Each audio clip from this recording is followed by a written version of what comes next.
So we also haven't done this in the past, but one thing that's really powerful is that the saving the form feature. So you can save your form as what's called a .obj file, .obj. So if you save it as a .obj file, which we did in the last episode at the end of episode 100, you can actually upload it and it will streamline the entire application filling out process for us. So let's see how we can leverage that in this particular episode. So in this episode, not only are we going to show you how you guys can file a design mark for your law firm's logo, we're also going to show you how you reuse a saved .obj form to streamline and to make the overall filing process a lot quicker. This is actually a really useful piece of content for you guys because it's going to save you guys a lot of time. If you have several marks that you want to do for the same entity that might also cover similar goods or services, this is a really, really good piece of content for you because it's going to save you a lot of time. You're not going to have to re-enter every single time whenever you want to file a new mark for your entity.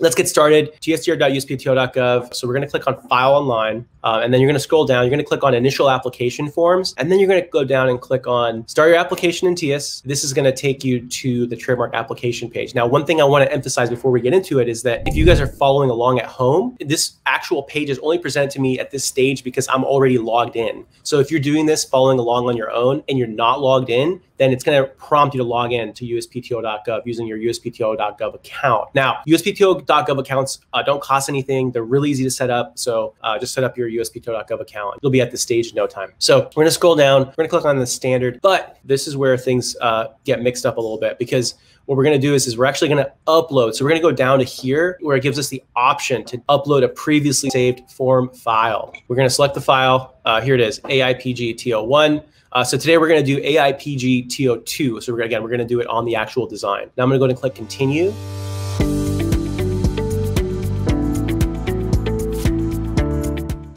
Now, what's really cool is that all our information is going to be in here already. So we don't have to retype it in at all. It's all there. All we have to do is make modifications and add and make changes as we deem necessary and fit. So owner name is right here, corporation, all this information is going to be correct, right? Because it's the same information that we submitted before. This is also a really good technique because you'll know that the information that you input is going to all be the same as the one that you entered previously. So I'm going to go ahead and click Continue.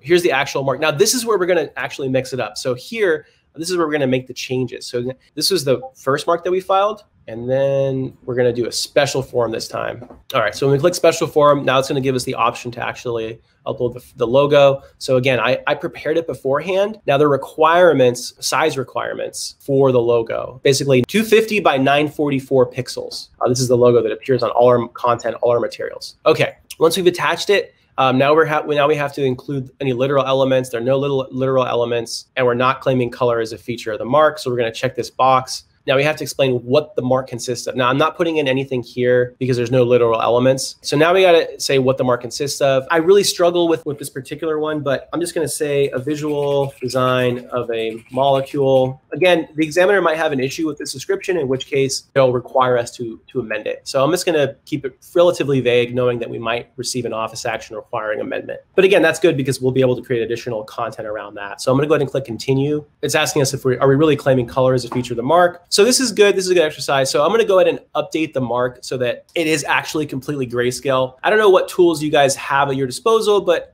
we're using a Mac. So I'm going to go ahead and go into preview and change the saturation, pull it to 0. I'm going to go ahead and click back. So re-upload it, and then hopefully we won't get that same warning. So let's try again. Go to click attach, scroll down, and now you see it's black and white. Again, we're not claiming color as a feature of the mark. It's a visual design of a molecule, and I'm going to go ahead and click continue.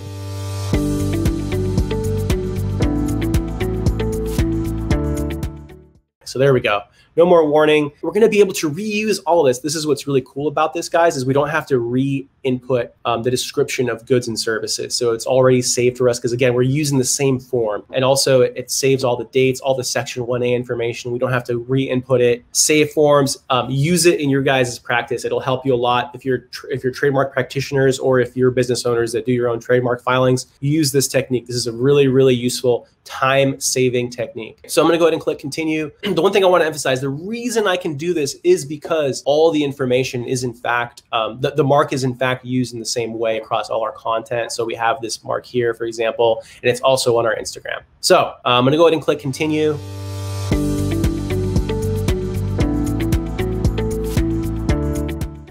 Yep, so this all information is the same. I'm just gonna update the docket number and then go ahead and click continue.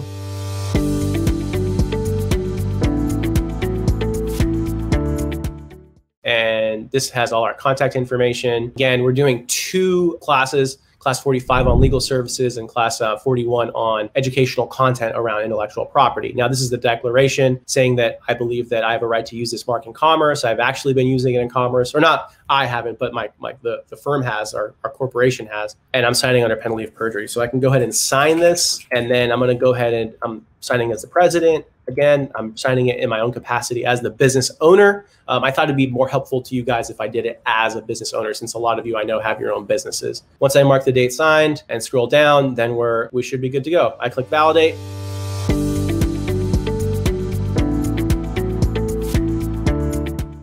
And then it'll give me one more opportunity to actually confirm that all the information is correct before I submit. So I'm gonna go ahead and click input. Here's the mark, there's the logo.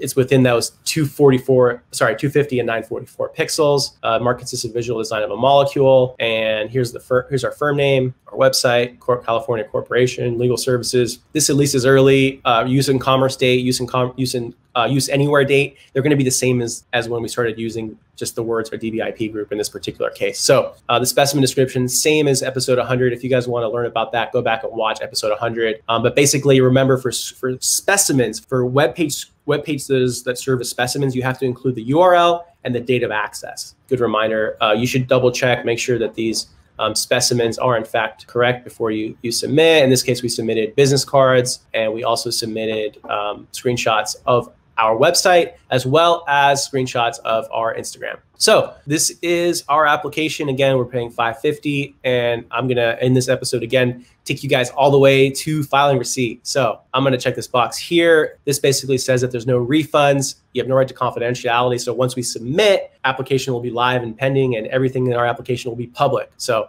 keep that in mind. And then this right here will tell you about the solicitations that you might receive from scammers. So just be aware. That is a real thing. There's companies that mine the trademark filing system for new applications and then send junk mail notices requesting payments that aren't in fact due. This looks all good. I'm going to go ahead and click Pay Submit.